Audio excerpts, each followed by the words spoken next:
Hello বন্ধুরা, ওবাকে YouTube চ্যানেলে আপনাদের সকলকে স্বাগত জানাই। আমাদের এই চ্যানেলে দর্শকদের জীবনে ঘটে যাওয়া বিভিন্ন ধরনের সত্য ভৌতিক ঘটনা সম্পর্কে আলোচনা করা হয়। আজকে এপিসোড নাম্বার 1-এ আপনারা শুনবেন নিশির ডাক। তো চলুন শুরু করা যাক। ঘটনাটি ঘটে পশ্চিমবঙ্গের এক অত্যন্ত প্রত্যন্ত গ্রামে। গ্রামের নাম বৈষ্ণবপুর। গ্রামটি ছিল প্রাকৃতিক সৌন্দর্যে ভরপুর, কিন্তু একটি ব্যাপার ছিল খুবই অদ্ভুত। সন্ধ্যার পর গ্রামের মানুষ বাইরে বেরোতে ভয় পেত, কারণ এই গ্রামে নিশির ডাক নিয়ে একটি কুখ্যাত ঘটনা প্রচলিত ছিল। জয়ন্ত যখন ক্লাস 7-এ পড়ে, তার পরিবার শহর থেকে গ্রামে এসেছে ঠাকুরদার জমি দেখভাল করতে। গ্রামটি বেশ নিরিবিলি, জয়ন্তের বেশ ভালোই লাগতো। তবে গ্রামের লোকেরা বারবার একটি সতর্কবাণী দিত, সন্ধ্যার পর কখনো একা বটতলায় কেউ যেও না, নিশির ডাক শোনা যায়।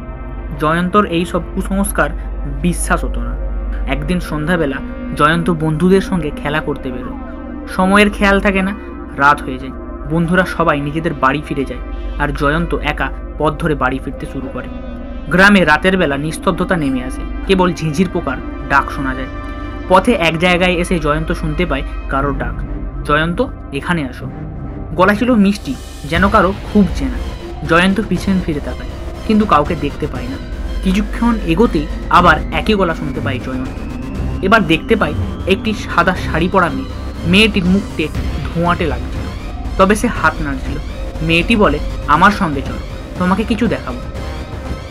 জয়ন্ত প্রথমে একটু দ্বিধায় পড়ে যায়, কিন্তু কিশোর সুলভ কৌতূহল তাকে মেয়েটির দিকে টেনে নিয়ে যায়। মেয়েটি গ্রামের বাইরে একটি বট গাছের দিকে ইশারা করে। গাছটি গ্রামে কুখ্যাত।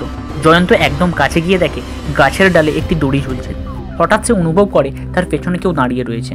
পেছন ফিরে তাকাতে জয়ন্তের শরীর জমে ঠান্ডা হয়ে যায়। মেয়েটি ঠিক তার সামনেই, কিন্তু এবার তার চোখ থেকে রক্ত গড়িয়ে পড়ছে, আর তার বিভীষিকাময় হাসি সব মিলিয়ে একটি ভয়ঙ্কর পরিবেশ সৃষ্টি করে।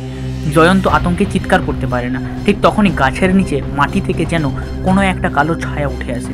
জয়ন্ত দৌড়ে পালানোর চেষ্টা করে, কিন্তু পা যেন মাটিতেই আটকে রয়ে যায়। এমন সময় গ্রামের এক বৃদ্ধ তার লাঠি হাতে নিয়ে সেখানে এসে উপস্থিত হয়। বৃদ্ধটি শাঁখ বাজিয়ে জয়ন্তকে ডাক দেয়। বাচ্চা ছেলেটা দৌড়ে চলে যায়। বৃদ্ধের গলার শব্দ শুনেই জয়ন্ত কোনোভাবে শক্তি ফিরে পায় এবং দৌড়ে বৃদ্ধের কাছে চলে যায়। বৃদ্ধ তাকে সেখান থেকে টেনে নিয়ে আসেন। পরে জয়ন্ত জানতে পারে সেই বটগাছের নিচে বহু বছর আগে একটি মেয়ে আত্মহত্যা করেছিল। মেয়েটি ভালোবাসার মানুষটির বিশ্বাসঘাতকতায় দিশেহারা হয়ে গলায় দড়ি দিয়ে নিজের জীবন শেষ করেছিল। সেই থেকে সেই মেয়ে মাঝে মধ্যে পথিকদের ডাক দিয়ে তাদের মৃত্যুর দিকে নিয়ে আসে। যারা তার ডাকে সাড়া দেয় তারা আর কখনো বাড়ি ফিরে আসে না। জয়ন্তের জীবন সেই দিন বাঁচানো। বৃদ্ধ বলেন, এইগুলো কুসংস্কার নয়, নিশির ডাক সত্যি। গ্রামের সবাই এটা জানে। সন্ধ্যার পর কেউ ওদিকে যায় না। তুমি ভাগ্যবান যে তোমাকে সময় মতো বাঁচাতে পেরেছি। জয়ন্তের সেই দিনের ভয়ঙ্কর অভিজ্ঞতা থেকে আজও তাকে তাড়া করে। এখনও সে রাতে ঘুমানোর সময় মনে করে, যদি সেই বৃদ্ধ না থাকতেন তবে সে হয়তো আর বেঁচেই ফিরত না। গ্রামে আজও নিশির ডাক শোনা যায়। গ্রামবাসী বলে, ওর ডাক শুনলে কখনো ফিরে তাকিও না, নয়তো নিজের জীবনের দাম দিতে হবে। এটি ছিল জয়ন্তের জীবনের সবচেয়ে ভীতিকর ঘটনা।